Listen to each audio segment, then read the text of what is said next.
My fiance's family mocked me during the reception. They didn't know I had just learned a secret that would change everything.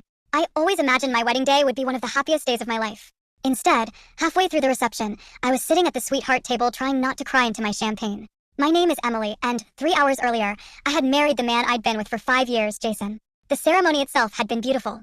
The weather was perfect, the venue looked like something out of a magazine, and for a few hours I actually believed everything was going exactly the way I'd dreamed. Then Jason's family arrived at the reception. Now, I knew his family wasn't particularly fond of me. His mother, Diane, had made that clear from the moment we got engaged. According to her, Jason could do better. I wasn't from a wealthy family. I worked as a school counselor while Jason worked in finance.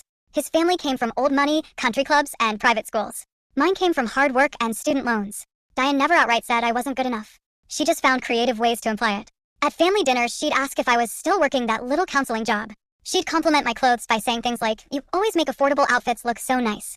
And every time I accomplished something, she'd somehow find a way to minimize it. Jason always told me to ignore her. That's just how mom is. I wish I had listened to my instincts instead. The trouble started almost immediately after dinner. The DJ had barely finished introducing the wedding party when Jason's older sister, Brittany, grabbed the microphone. "I just want to say how shocked we all are that Jason finally settled down," she announced with a laugh. Several members of his family burst out laughing. I forced a smile. Then came the next joke. And the next. And the next. Every speech from Jason's side somehow turned into a roast aimed directly at me. One uncle joked that Jason must have lost a bet. Another said he was amazed Jason married someone who didn't know which fork to use at formal dinners. The room laughed. I laughed too. Because what else was I supposed to do? But inside, I felt humiliated. I looked toward Jason several times, expecting him to say something. Anything. Instead, he just chuckled awkwardly and took another sip of his drink. That hurt more than the jokes. Then came Diane's speech. She stood, raised her champagne glass, and smiled sweetly. The room went silent. "Jason has always deserved the very best," she began. The guests nodded.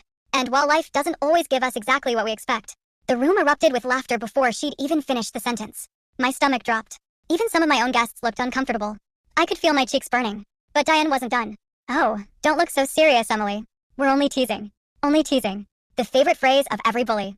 I excused myself and headed toward the restroom before anyone could see the tears forming in my eyes. That's when everything changed. Because while standing alone in the hallway, trying to pull myself together, my phone buzzed. It was a message from an unknown number. At first, I almost ignored it. Then I read the first sentence. "You don't know me, but before you spend another minute celebrating with Jason's family, there's something you need to see." Attached was a photo. A photo that made my entire body go. Full story on channel link below.